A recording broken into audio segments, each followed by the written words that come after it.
আসসালামু আলাইকুম। আমার বলার কোনো ভাষা নেই, কিভাবে শুরু করব সেটা বুঝতে পারছি না। আমার মতো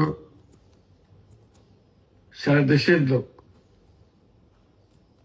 আজকে হতবাক। এরকম একটা কাণ্ড হতে পারে আমরা কেউ কল্পনা করিনি, কারো ধারণার মধ্যে ছিল না। কিন্তু এই অবিশ্বাস্য জিনিস আমাদেরকে হঠাৎ করে গ্রহণ করতে হয়েছে। মাইলস্টোন স্কুল অ্যান্ড কলেজের যে দুর্ঘটনা, প্রশিক্ষণ বিমান বিধ্বস্ত হয়ে এই কচি শিশুদের উপরে ঝাঁপিয়ে পড়ল, আগুনে পুড়ে মরল।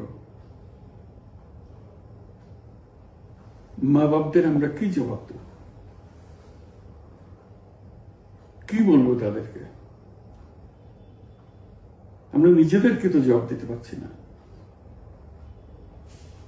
অজানা শিশুদের মুখ সবার চোখে ভেসে উঠছে। সারা জাতি হতভম্ব বা ক্রুদ্ধ।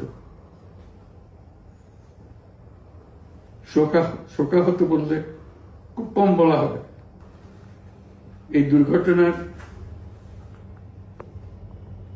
রেশ এখনো কাটেনি। এখনো লাশ আসছে হাসপাতালে, এখনো হাসপাতালে মারা যাচ্ছে। মা বাবা এখনো খোঁজ নিচ্ছে আমার সন্তান কোথায়, তাকে আর কোনোদিন চেনা যাবে কিনা। যাদের লাশ দেখছি তার মধ্যে আমার সন্তান আছে কিনা পৃথক করার তো কোনো উপায় নেই। এরা আমাদের সবারই সন্তান, হঠাৎ করে চিরদিনের জন্য চলে গেল। আমরা অবশ্যই তদন্ত করব, তদন্ত তো তারা ফিরে আসবে না। আমরা চিকিৎসার ব্যবস্থা করছি, সবাই ঝাঁপিয়ে পড়েছে। সকল হাসপাতাল, সকল মানুষ ছুটে আসছে।